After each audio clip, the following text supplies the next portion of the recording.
OpenAI is back in the spotlight, and this time the story is not a model release or a benchmark score.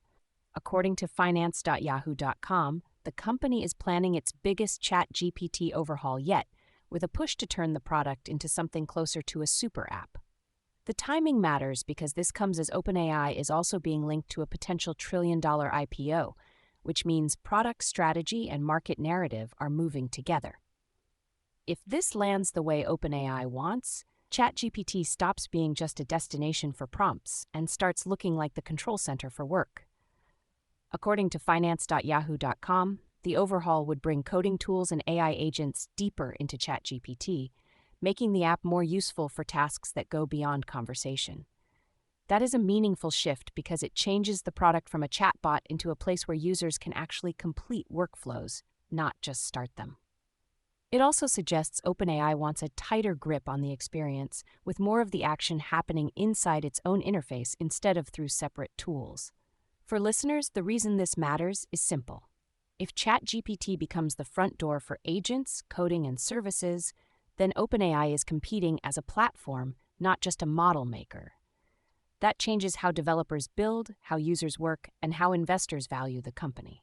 It also raises the stakes around whether OpenAI can keep the product fast, reliable, and broad enough to support that bigger role. In other words, this is not a cosmetic refresh. It is a bid to make ChatGPT the place where AI work actually happens. Microsoft spent 2 days at Build 2026 making a different kind of statement, according to Forbes. It wants to own more of its AI stack instead of renting the core of it from OpenAI. The company unveiled 7 in-house models under its MAI brand, along with new infrastructure designed to support agentic workloads. Forbes also reported that Microsoft showed off a new server processor tuned for agents, plus a next-generation quantum chip as part of the broader platform pitch. The message is pretty clear. Microsoft is building more of the plumbing itself, and that changes its leverage across cloud, software, and enterprise AI. According to Forbes, the MAI models are meant to reduce Microsoft's dependence on outside providers while giving the company more control over performance, cost, and deployment. That matters because Microsoft has spent years tying its AI story closely to OpenAI, and now it is signaling that it wants more optionality. The new server processor is especially important for listeners because agentic AI is not just about smarter models. It also needs hardware and infrastructure that can handle longer-running tasks and more complex orchestration. If Microsoft can run more of that stack internally, it can shape everything from Azure offerings to Copilot features with fewer external constraints. It also gives the company more room to compete on enterprise reliability, where customers care as much about control as they do about raw capability. So this is less about one flashy demo and more about Microsoft trying to become the landlord of its own AI future. On the policy side, Politico is reporting that the U.S. is treating the next 6 to 12 months as a critical window to secure frontier AI before China narrows the gap. That framing comes as Washington weighs how to keep advanced systems, compute, and talent from becoming strategic vulnerabilities. The story matters because it puts AI squarely into the same category as other national security competition points, where speed and access can shape the balance of power. It also shows that frontier AI is no longer just a tech race. It is being discussed as an industrial and geopolitical one. According to Politico, U.S. officials believe Beijing could be close enough to compete with the newest wave of hyper-advanced models within that short timeline. That is why the conversation is shifting toward securing supply chains, tightening controls, and deciding how much government involvement is appropriate. For listeners, the practical implication is that AI policy may start moving faster, especially around export restrictions, domestic investment, and partnerships with major labs. It also means companies building frontier systems may face more scrutiny over where their chips come from, where their models are trained, and who gets access to the results. The bigger picture is that AI leadership is being treated as something that can be lost quickly if the U.S. does not move now.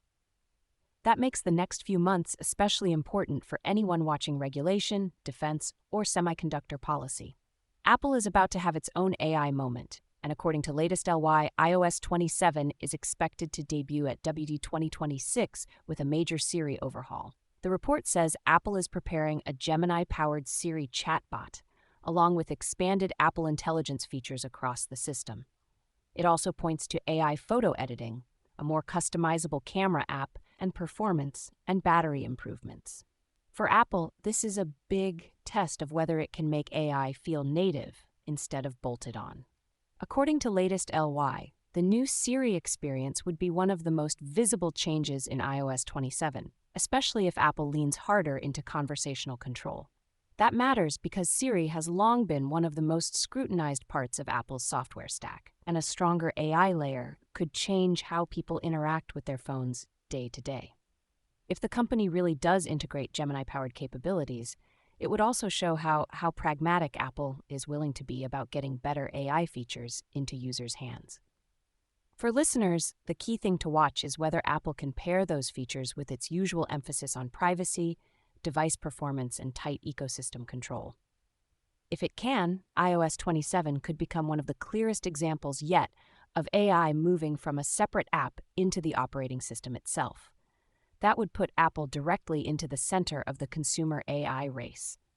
Quick hit: according to Bloomberg, China's Moonshot AI is seeking as much as $2 billion in new funding at a $30 billion valuation. The company is reportedly moving fast to keep pace with rivals in China's increasingly crowded AI market. That is another sign that capital is still flowing hard into frontier model builders, even as competition gets tighter. Before I let you go, keep an eye on Apple's WWDC 2026 announcements and whether iOS 27 actually delivers the Siri overhaul latest LY is pointing to. Also watch for any follow-up from Microsoft after Build 2026, because Forbes reporting suggests the company is not done expanding its in-house AI stack. If both stories develop the way they are signaling now, the next phase of AI will be as much about platforms and operating systems as it is about models. That is TSL, Byte Sized for Monday, June 8, 2026. Find the show on Spotify, Apple Podcasts, and wherever you get your podcasts. See you tomorrow.